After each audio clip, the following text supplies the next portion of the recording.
Did you, in your wildest dreams, expect a 21-0 lead in the first quarter? I don't know what the circumstance was going to be. Actually, I thought the final score of the game was going to be 31-21, to be honest with you. And I don't usually think about scores, but I had a pretty interesting little exchange yesterday morning, and I felt pretty strongly that it ended up 31-21. But What was the exchange?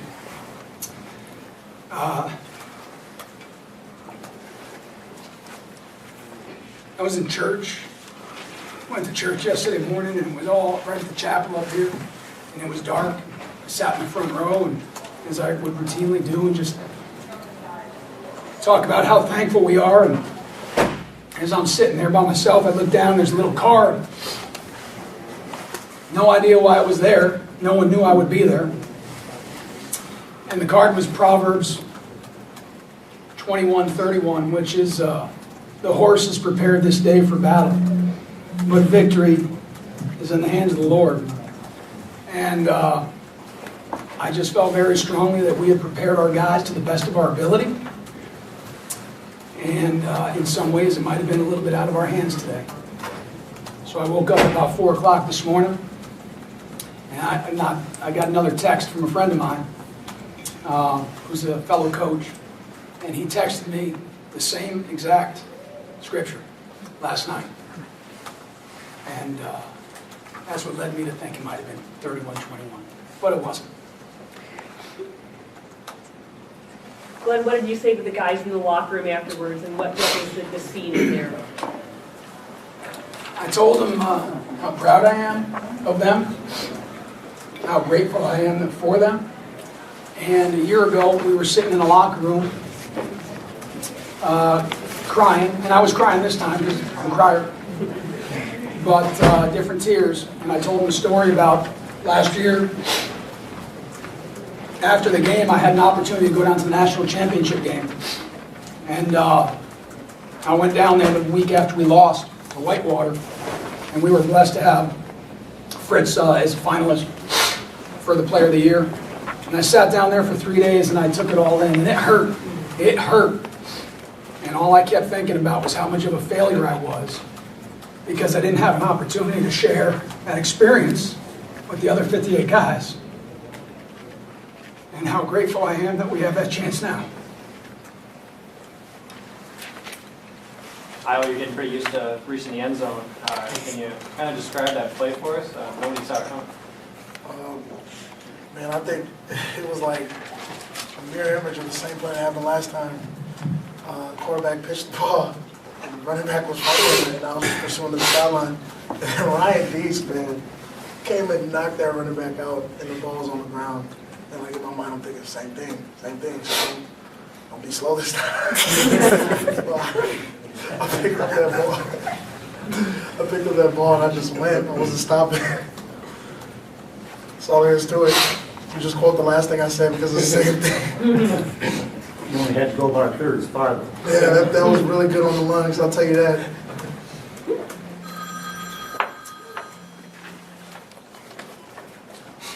Coach, could you talk about jumping out so fast? You know, you're up 14-0, less than 5 minutes in, 21-0. Oshkosh has been a come from behind team, but you know that's a pretty big hole. It is a big hole, but it's a big hole that they've overcome 3 times in the last 3 weeks. So when you talk about a dude being on edge, I was terrified, even with the lead, because they do have such a powerful offense and a confidence, not a cockiness, a confidence that they can come from behind, as they've proven the last 3 weeks. And that third score, I think, was really the big one. We talk quite a bit. Anytime we have an opportunity, 9 and 17 are the 2 big margins for us. You get up 9, 2 scores, 17, 3 scores. We're usually pretty good. But it felt good to get out in front, but holy buckets. There was a whole lot of game left, and you knew that they could do it. Probably the drive that meant the most was that 16-play drive, where I think we scored our 3rd touchdown. But it's good to get out in front. That's not really, you know us. I mean, we're not, if we start fast, great, it's not a big deal. If we start slow, great, it's not a big deal. And I've said time after time that I think the old adage of a team taken after their head coach is probably appropriate. Their head coach is not fancy or good looking or a fast starter in anything he does, but our team certainly learns from each experience and gets a little bit better each game, throughout the game, and each year. And I do want to point out that now, these seniors that are sitting here have gone from Michael and I came in together. He's in his 5th year because he was hurt last year. And we had inherited a 2-8 and he went 7-3, 11-2, 12-1, 13-1, and 14-1. And I think that's pretty impressive when you talk about a group of guys just working their butt off to be a little bit better. That's who we are.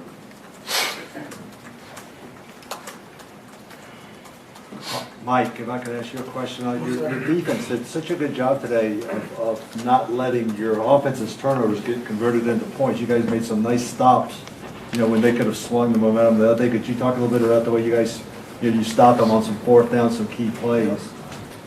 Coming into the game, we knew Oshkosh was a very talented, very dynamic offense. They can hit with a lot of different weapons in a lot of different ways.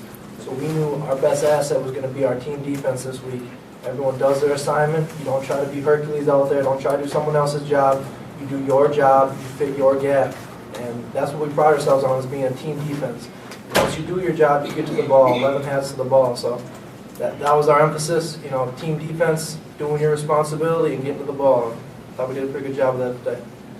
That's going to be pretty huge for you next week against that offense, too. It's big every week. Sidebar, I think I just mentioned we were 13-1 and now we're 14-0. Yes, it was. That's an important detail. If you want to cut that one in, you guys let me know. I'll let you go back. Hey, Brenton, the Titans only averaged, giving up 91 rushing yards a game, and you guys posted 191 against them. What was the key to be, gaining so many yards on the running game? I don't know, I guess the key probably was just to chip away at them, and then our scheming at halftime, we came in, made some adjustments, and those seemed to pay off for us. Matt O'Connell also did a great job running the ball out there today, taking a little pressure off me, and our O-line just chipped away at them, and we tired them out. So I think it was a big game for us running the ball, being able to show our dynamic, or how dominant we can be running the ball. When did you notice them tiring out? When did it become apparent? I believe it was on that 16-play drive that Coach talked about. We started to see a little bit of a fatigue. They don't roll a whole lot of guys in on defense, so it started to take a little bit of toll on their guys, and saw them a little bit huffing and puffing, and that's when you got to just push them over the edge. Maybe Tremaine and I could talk, or any of the defenders talk about this. In 4th quarter, they down by 14, and you guys had back-to-back 3-and-out stops. Forced you to punt twice so you could get the ball back and take some more time off the clock. Were they showing you anything different? Because obviously he was going to drop back in most of the throw. Tremaine? No, they weren't showing us anything different. I think they were trying to pass a little more, but really, as Mike said, we just needed to play team defense, and we just wanted to finish strong. I believe our nose guard had 2 sacks within that time, and he's been a complete workhorse for us all season. It's not a beautiful job, but he got paid today, and he's been playing all season like a true warrior. Good to see. Mike, what does it mean to the players to be the first group to get St. Thomas to a national championship game? Coming into the game, that's obviously a big deal. Being the first team to ever play in the national championship, 14-0, but that's not really our mentality. Our mentality is keep this family together, keep my brothers with me one more week, and to be honest, that means more than anything in the world right now. Excuse me if I'm mispronouncing your name. Io. Io, okay, thank you. Appreciate that. You guys are so good against the run, have been all year, and that was a pretty good running team, and you guys made them very one-dimensional by stopping their run. Could you talk about the difference that makes?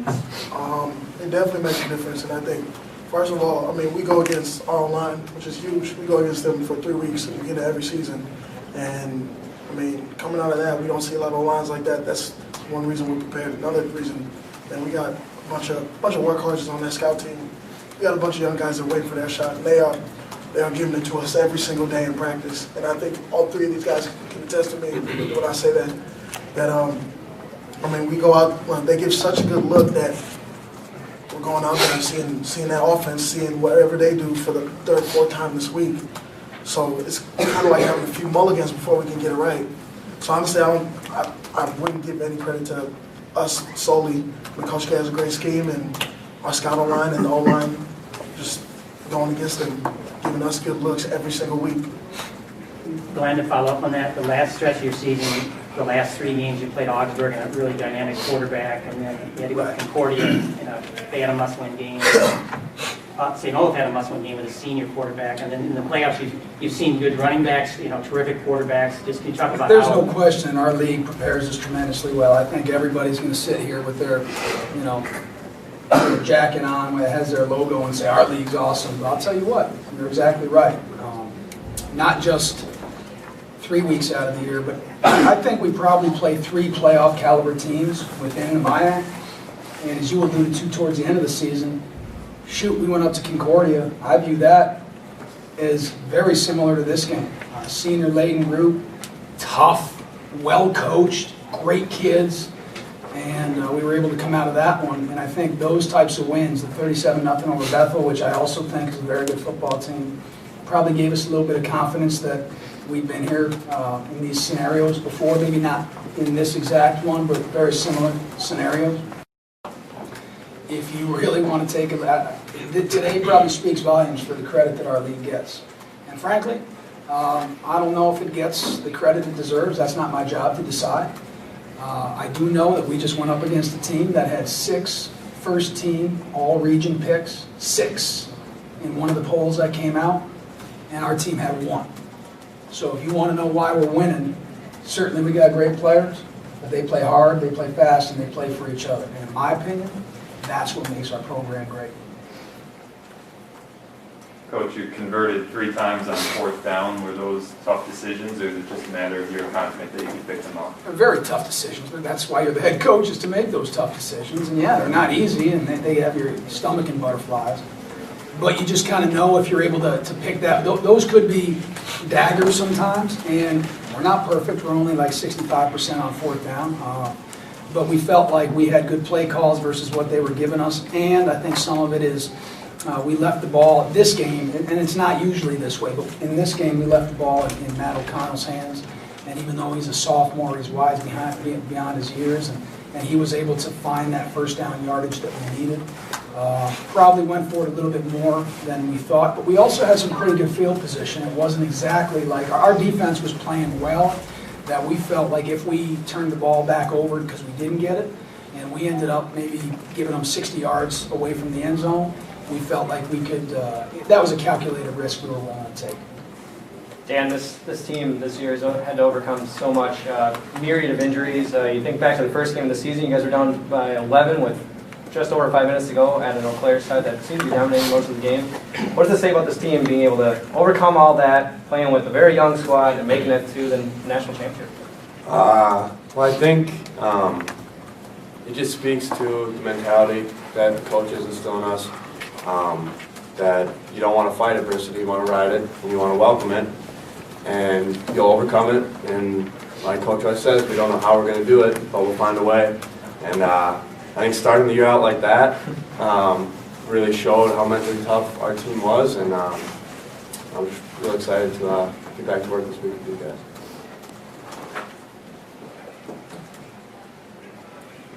Any of the players? How come your coach is the only one who's crying? Because I'm a crier. It's because I wiped mine off before I came out here. Yeah, me for a minute. What's it going to be like with so many underclassmen playing in a national championship game? I don't know. I don't know. We'll figure it out. But, I mean, really, you think about it. Holy cow. We're sitting there in the 3rd quarter, and we're going for it on 4th down. And I'm looking out on the field, and I see the ESPN cameras in your face, and you know you're in a national semifinal.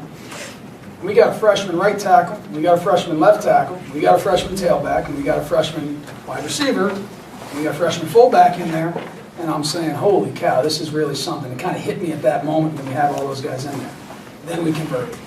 And it kind of makes you feel like if we continue to work, as these guys have so far, that maybe there's an opportunity for us to continue that upward trajectory. But I'd be lying if I said I know what it felt like. Don't know. Never been there. We'll see this week. What do you know about Mountain Union? They're awesome. I mean, really? I had an opportunity to sit last year on that trip down to Salem, and before the game, I had an unbelievable blessing in sitting with Coach Karras, who I still think is the standard. If you're a coach, and I'm not saying Division III coach, if you're a football coach, no matter what level or where you are in the country, I think Coach Karras is the standard that we should all probably judge ourselves against. Here's a guy that has 10 national championship rings. 10. He gets another one, he doesn't have a finger to put it on. And that's a lot, right? And yet he still approaches every day with a workmanlike attitude, very even-keeled, and I'm sure he's emotional too.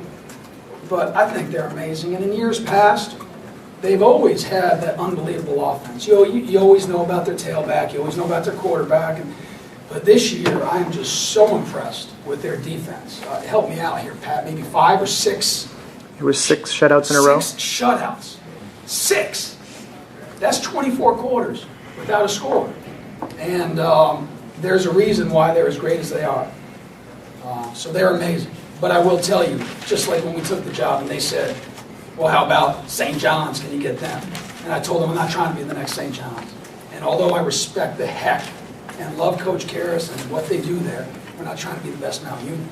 The next best Mount Union, we're trying to be the best St. Thomas we could possibly be. And I'm okay with that. Matt, we ran into your little cousin earlier today, and she had a happy birthday Matt sign. Is this the best birthday present you're going to get this year? Well, certainly I don't consider it. I didn't consider whether we win or lost to be like a gift or whatever. I just wanted to come out and play with my teammates, and certainly I'm going to have an awesome week after my birthday. So I think that's such a blessing in itself. Coach, I'm going to ask Curtis, and you can chime in. The one group that probably is totally been off the radar all year, just sort of take for granted the offensive line. But can you talk about what you guys accomplished in the group this year and just your mentality? Yeah, we love being off the radar. You know, I mean, if they're focusing on other things, that means that we can just beat dirty and get down and get our work done, and that's what we pride ourselves on anyways. You know, and I think that when you talk about injuries, the O-line has been hit too. I think the wide receivers are probably the biggest stretch, but next to that is the O-line. We've had ankles and knees and backs and, you know, anything you can think of. And we've been able to just kind of replace and move, and that's a sign of not only a great team or a great O-line, but a great program, the structure we've had. And as Coach alluded to earlier, you know, we have sometimes out there 2, if not 3 freshmen on the field with our O-line, and they step in and they play like seniors, you know, and that's something you don't find in a whole lot of groups, and that's not something that you find with a whole lot of teams, but it's very special to this group this year. Before we went out on the field, before our 4th touchdown, I told the offensive line what I'll tell you right now, and I said, we had a TV timeout, and I said, just take a minute and look around. I said, look at what you have. Look at what you've helped build. And keep in mind that when we got here, we said we were going to build this thing based on the offensive line. And that we were going to have great defense, we were going to run the ball and stop the run, but our program was going to go the way of the offensive line. And the reason why is because I believe that's a position group that exemplifies what we all strive to be as a team. They don't get credit. Shoot, we've had 4 of these press conferences, and we even ask him to come to the table. He's sitting over there by himself, you know.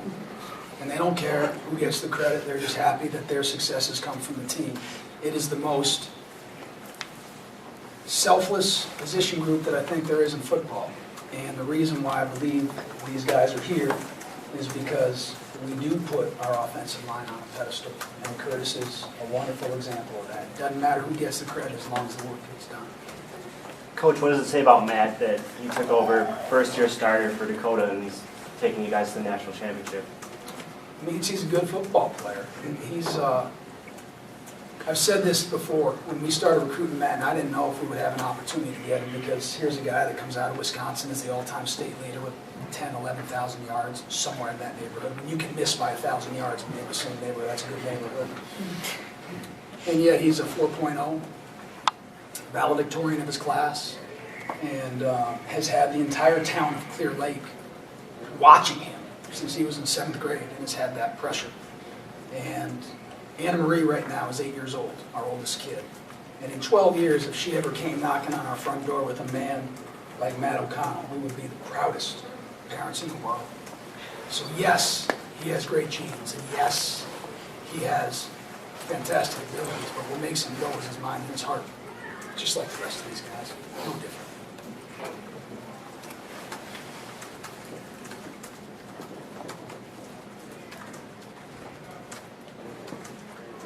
Okay.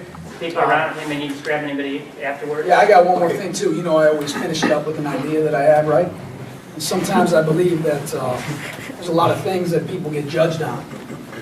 And some of those are measurables.